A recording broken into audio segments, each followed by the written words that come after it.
আসসালামু আলাইকুম গাইস, সবাই কেমন আছে? আশা করি সবাই ভালো আছে। চলে আসছে আবার একটা নতুন ভিডিও নিয়ে। তোমরা আগের ভিডিওটা নিশ্চয়ই দেখেছো যে আমার মেয়ের শরীর খারাপ ছিল, ও অ্যাডমিট ছিল। তো ওকে দেখানো হয়ে গেছে, তো বাড়িতে নিয়ে চলে আসছি। আর আমাদেরকে বলেছিল যে একদিন চেক আপ করিয়ে নিতে 8 দিন পরে, তো আজকে ওর ডেট পড়েছে, সেই জন্য চেক আপ করতে নিয়ে যাচ্ছি। বলেছিল যে সামনে কোনো যদি হসপিটাল থাকে সেখানেই দেখে নেওয়ার জন্য। তো এখানে বাইনান হসপিটাল ছিল, তো এখানে আমি আর আমার মেয়ে বেরিয়ে পড়েছি।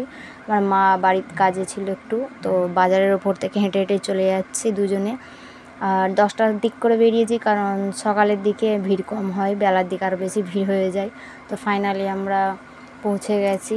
আর ভিড় সেরকম হয়নি। টিকিট কাউন্টারে এখন টিকিট কাটতে দিচ্ছি। এখানে ম্যাডাম এখন কথা বলছে, বললো একটু ওয়েট করো, তারপরে তোমাদের টিকিট করে দিচ্ছি। তো প্রায় 10-15 মিনিট দাঁড়িয়েছিলাম, তারপরে কথা বলা ওনার শেষ হলো হতে। একটু ওয়েট করার পরে বললো দাঁড়াও লিখে দিচ্ছি। আমিও তার সঙ্গে আমার মেয়েকেও দেখানো হয়ে গেছিলো, আমারও দেখানো হয়ে গেছিলো। এখানে নামটাও জিজ্ঞাসা করে নিল, আর বয়স কী, কত নাম্বার সব বলে দিল। আমাদের 5 আর 6 নাম্বারে ছিল। আর আমার মেয়েকে ব্যাগ নিতে বলেছিলাম, দেখেছো কেমনভাবে ও ব্যাগটা নিচ্ছে, আমাকে দেখে হাসি লাগছিলো। এতই ওর শরীরটা খারাপ, ও দুর্বলও হয়ে গেছিলো, অনেকটা রোগাও হয়ে গেছিলো। তো এখনও পায়খানা ভালো হয়নি, বাকি আছে। এখন চেক আপে রাখতে বলেছে ট্রিটমেন্ট করতে বলেছে। তো এখানে 4 জন বললাম, তো 4 জনই বসেছিল। আমরা প্রায় 1 ঘন্টা 1.5 ঘন্টা ওয়েট করার পরে ডাক্তার আসার কথা ছিল 10:30টায়, আসছে 11:30টায়। তো ফাইনালি ডাক্তার চলে আসছে। ততক্ষণকে অনেক ভিড় হয়ে গেছিলো। এক এক করে প্রায় 4 জন গেল, তারপরে আমাদের নাম আসলো। তো এখানে প্রায় প্রথমে দাদুটা ছিল, ওনার হয়ে যেতে, আর 4 জনের পর আমাদের হলো। এখানে দেখানোর পরে ওকে আরও 4 দিনের ওষুধ দিল।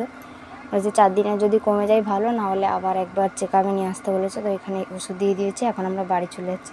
তো দেখতেই পাচ্ছ কতটা ভিড় হয়ে গেছে, এবং ওকে কী খাওয়াতে হবে না খাওয়াতে হবে আমি জিজ্ঞাসা করে নিয়েছি। তো বাজারে হয়ে তারপরে আজকে বাড়ি যাব। তো এখানে টক দই নেওয়ার কথা ছিল, এখানে ওর জন্য একটা টক দই নিয়ে নিয়েছি, এবং কাঁঠালি কলা আর চিড়ে এইসব খাওয়াতে বলেছে। তো এখানে দই নেওয়ার পরে ওকে বললাম চলো দেখি কোথায় কলা পাওয়া যাচ্ছে, তোমার জন্য নিতে হবে। তো এখানে কাকুটা কোনটা ভালো কোনটা খারাপ বলে দিচ্ছে। এইটা বলছে মানে বাইরে থেকে আসছে, আর এইটা দেশি কলা, এটা নিলে ভালো হয়। তো ওটাই আমি নিয়ে নিলাম ওর জন্যে। তো আজকের ব্লগটা এতটুকুই। দেখা হবে আবার একটা নতুন ভিডিও নিয়ে। সবাইকে খোদা হাফেজ।